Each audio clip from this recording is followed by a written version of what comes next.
Hi everybody, it's Anne the Purple Goddess. I'm here with my magic wand to do another little video. And today I'm going to talk a little bit about how to turn something negative into something positive in an inspirational kind of way. So as you know, every morning I pull a tarot card. And tarot basically means the life path. And the tarot is full, each card is full of symbols. And the symbols mirror what is going on in our life at any given time.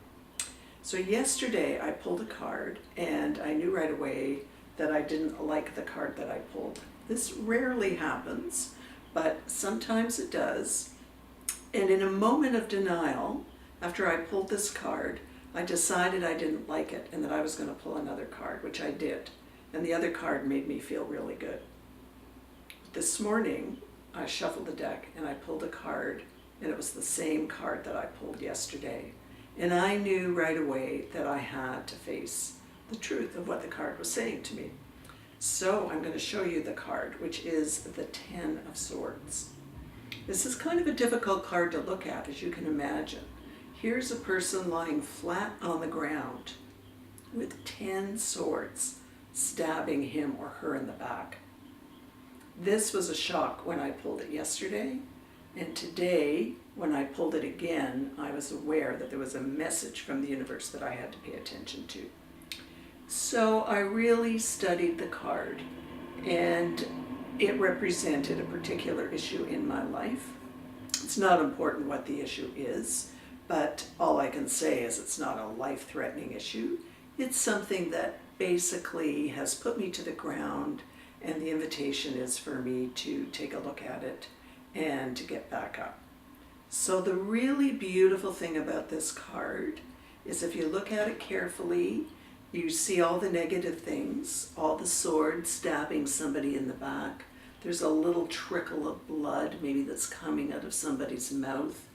There's a red cloth over the body, which is really kind of sad and sorrowful. But on the right hand of the person lying on the ground, the fingers are in such a way that there's a little sign of a blessing. And in the tarot, this is a sign that represents another card that is literally about a blessing. So I don't know if you can remember being in church when the minister or the bishop might give a blessing to the congregation. This is a similar kind of thing with the fingers.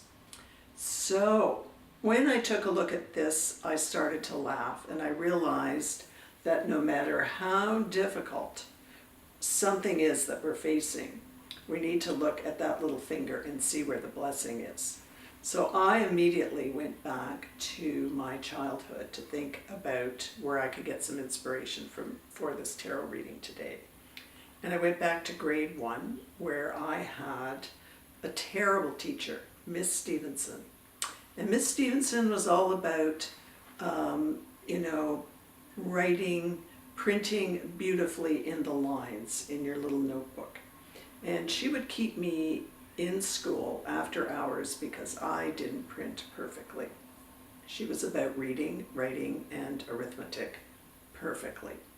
And so I would stay after school and I would cry, and she would keep me there to try and get me to make the printing perfect.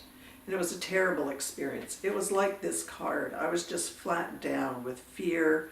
I had no control in that classroom experience. And grade 1, you're the age of 6. Somehow I graduated from grade 1 and ended up in grade 2 at the age of 7. And I had a totally different teacher by the name of Miss Rustling. And Miss Rustling wasn't anything like my grade 1 teacher. She figured out that what is important in life is not being perfect and not playing within the rules all the time. And she discovered that I could dance. And so she approached me one day and she said, "Anne, I think you do Highland dancing and I would like you to dance for the class." And I can remember thinking, oh my goodness, this is unbelievable. Like, how could I go from grade 1 being kept in after school because I wasn't perfect, and now the teacher's asking me if I can dance for the class?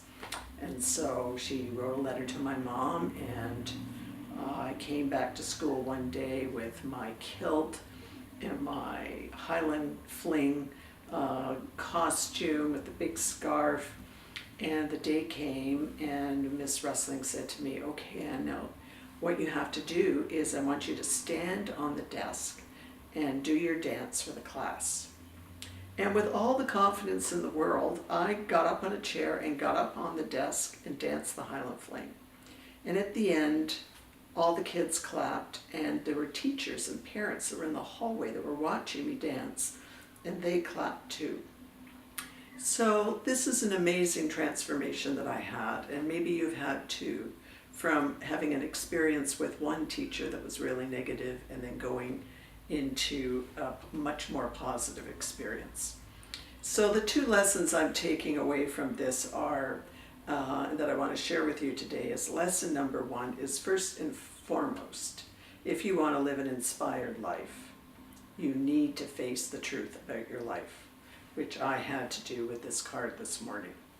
And the second lesson is to look for inspiration wherever you can to combat that feeling of you're down and out. And so for me today, I looked for inspiration to my childhood. Who was the teacher that inspired me? And the teacher that inspired me had an impact on me my whole life, because as it turns out, I know how to dance. And this has served me really well over many years. So that's just my little story to share with you today. And I hope that you're able to think about these two things. There's always a way to transform your life. Bye for now.